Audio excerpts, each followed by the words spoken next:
There's a very, very important piece at the Federalist website by our friend Molly Hemingway, and I'm going to start it after the bottom of the hour. Very, very important piece.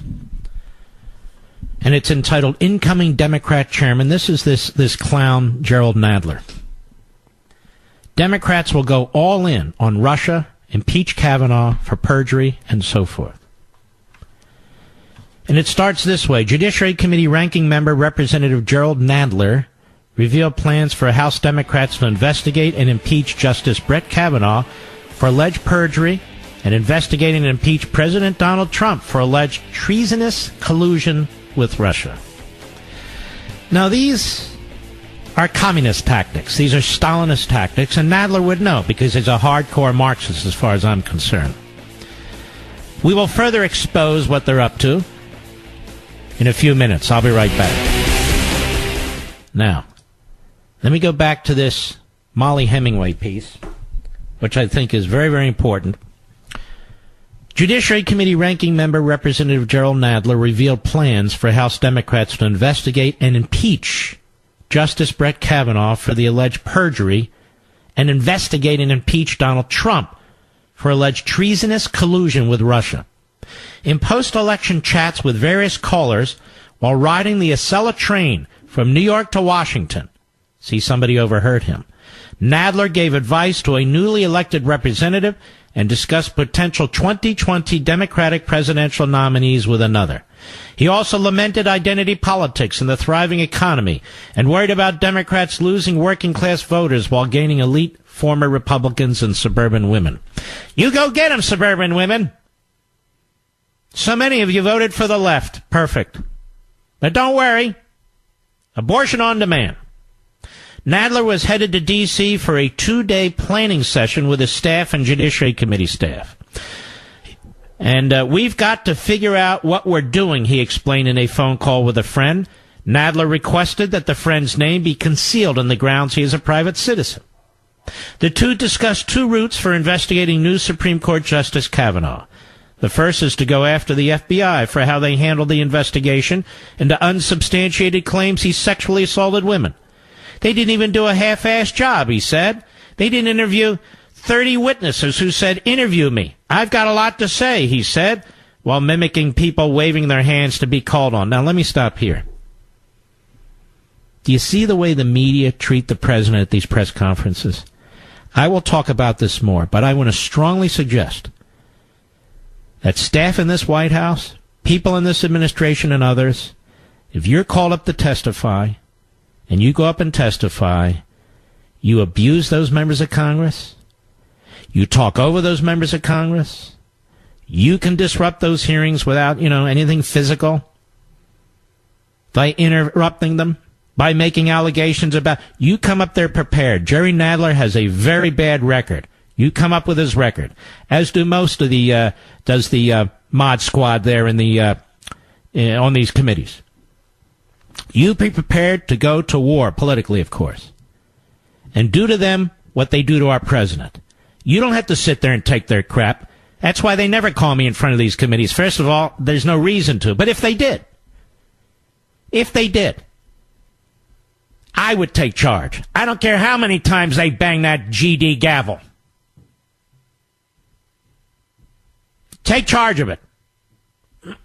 Let's go on, shall we? His other plan is to go after Kavanaugh because, quote, there's a real indication that Kavanaugh committed perjury.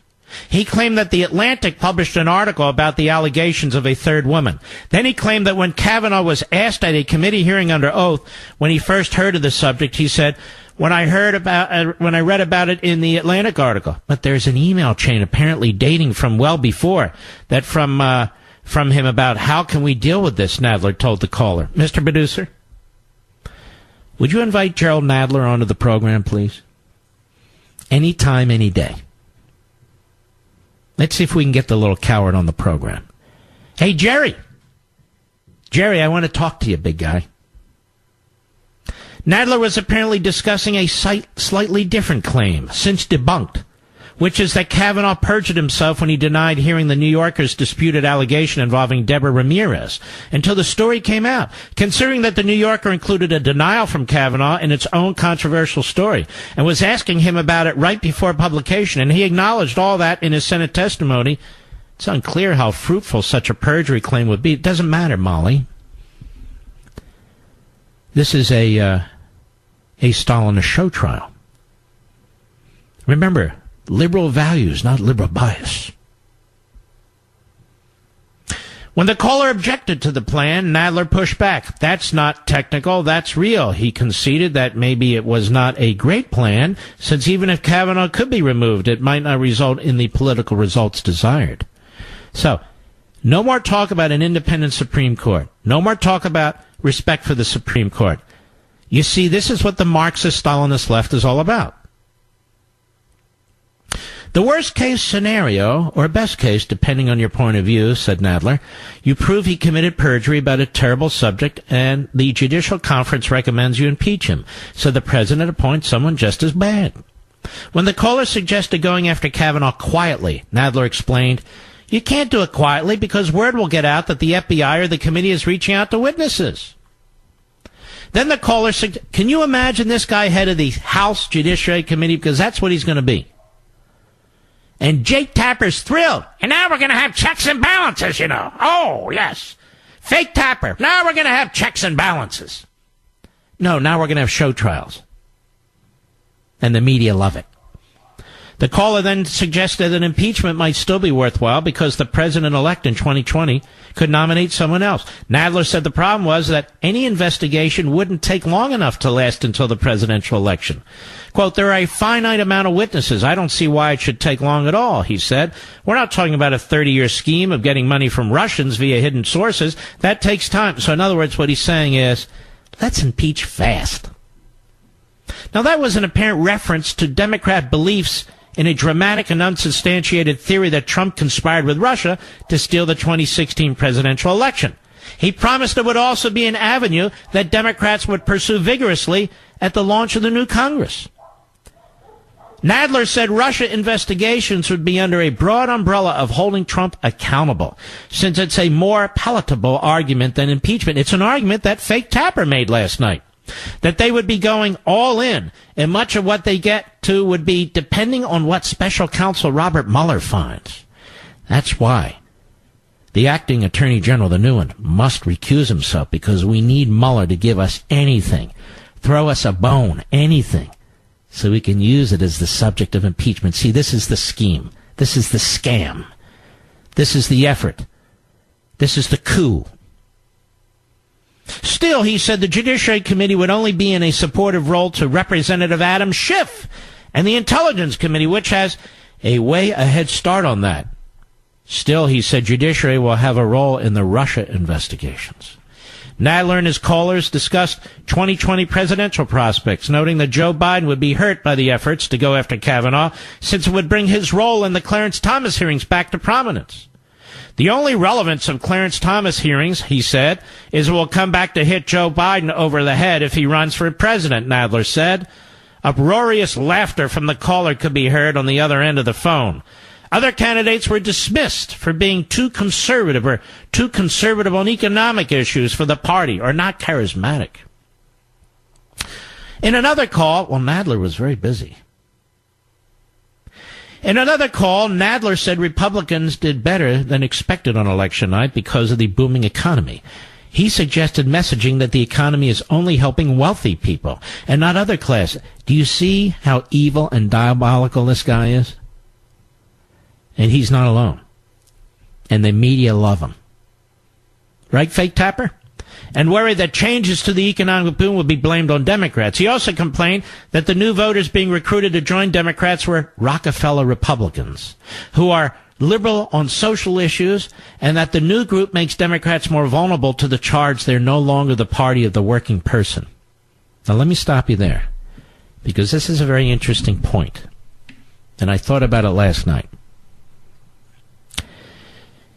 The Democrats in the Senate as a whole are now more left-wing than they were before, because they lost Donnelly and Heitkamp and McCaskill among others, and the idiot from Florida, Nelson.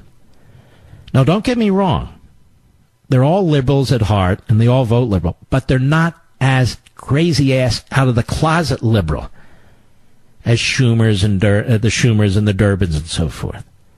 Meanwhile, in the House, because they picked off so many Republican districts, in fact, most of the districts they got were Republican districts. The body politic of the Democrat Party over there, that is, the aggregate Democrat Party in the House, is actually less left-wing. It's not moderate, it's just less left-wing.